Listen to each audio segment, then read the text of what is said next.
अस्सलाम वालेकुम दोस्तों, रावलपिंडी में पाकिस्तान और न्यूजीलैंड के बीच पहला टी20 मैच बारिश से धुल गया। मगर दो तीन चीजें खास हैं जिनको डिस्कस जरूर किया जाना चाहिए और सबसे खास बात कि दूसरे टी20 मैच में भी ये बारिश डराने जरूर आ सकती है। ये प्रेडिक्शन है वेदर डिपार्टमेंट की और ये मैंने आपको कल भी व्लॉग में बताया था कि आज के दिन की बारिश के बारे में कि 60% प्रेडिक्शन है। असल में प्रॉब्लम ये होता है कि तूफानी बारिश नहीं होती।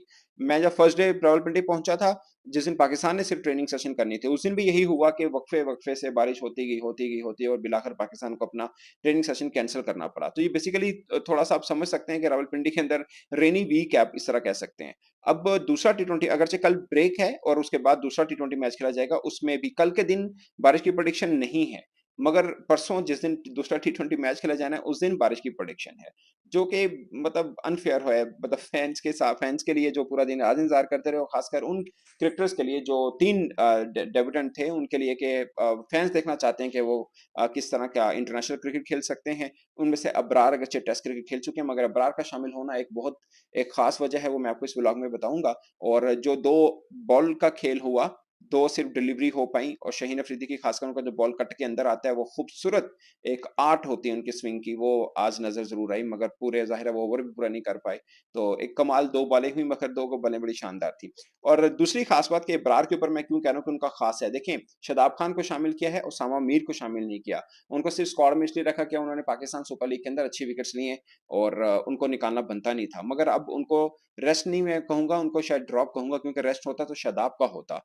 और अगर ट्राई आउट करना था तो शायद उसामा मीर को किया जाता, मगर उसामा मीर को बेंच किया गया है, शादाब को खिलाया गया है और अबरार अहमद को सिर्फ इसलिए खिलाया गया है कि पाकिस्तान सिलेक्शन कमेटी के जहन में है कि हमारे पूरे टी20 स्क्वाड के अंदर कोई एक भी रेगुलर स्पिनर नहीं है को, और खुदा ना खासा कहीं पे हमें मिडल में विकेट्स नहीं मिलती तो फिर हमारे पास एक रेगुलर स्पिनर होना चाहिए।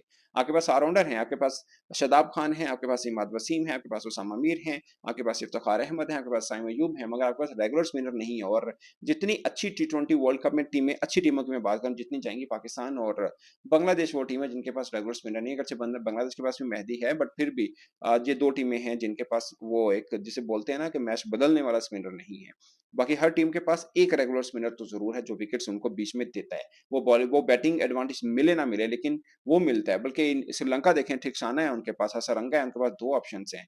इंडिया के पास भी दो तीन चार ऑप्शन हैं, बाकी सबके पास है, पाकिस्तान के पास नहीं है। तो पाकिस्तान इस सर्च में है कि ये मुझे लगता है कि शायद सारे मैचेस उनको खिलाएं, बल्कि खिलाने चाहिए अब्रार अहमद को।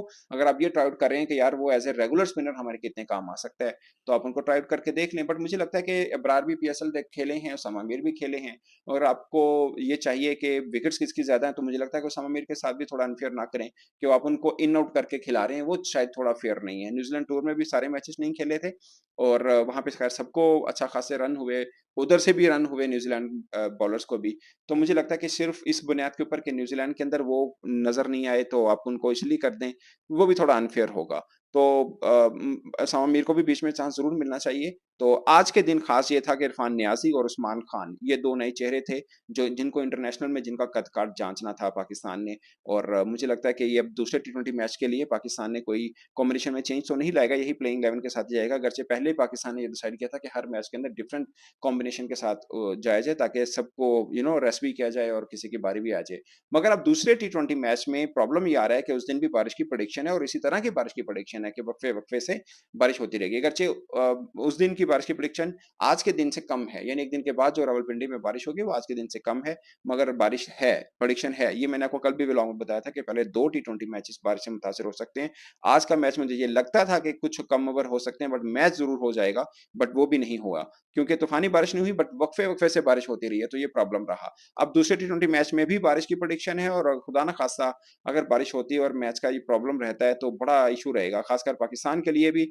बहुत से लोग, मैं भी ये कहता हूँ कि बीसी टीम खेल रही है न्यूजीलैंड की, मगर उन नए क्रिकेटर्स के लिए एक बेहतर है कि आप बहुत ज्यादा दबाव वाली क्रिकेट उनको नहीं दे रहे हैं, उनको निस्बतन कमजोर टीम मिल रही है, एटलीस्ट वो थोड़ा के वार्म अप होने के लिए उनके लिए आसानी है।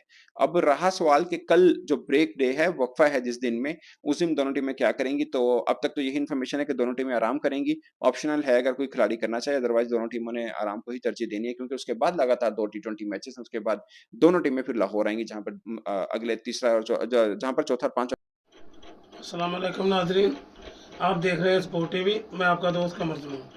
पहला मैच तो बारिश की वजह से ना हो सका, तो दूसरा मैच 20 अप्रैल को रावलपिंडी स्टेडियम में ही होना है। दूसरे मैच के दौरान भी बारिश के इम्कानात हैं।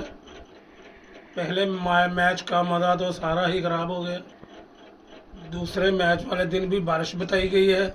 पीसीबी को चाहिए कि मैच या लाहौर में रखे और या फिर ड्रा कर दें। इस चैनल को लाइक एंड सब्सक्राइब कर लें। शुक्रिया।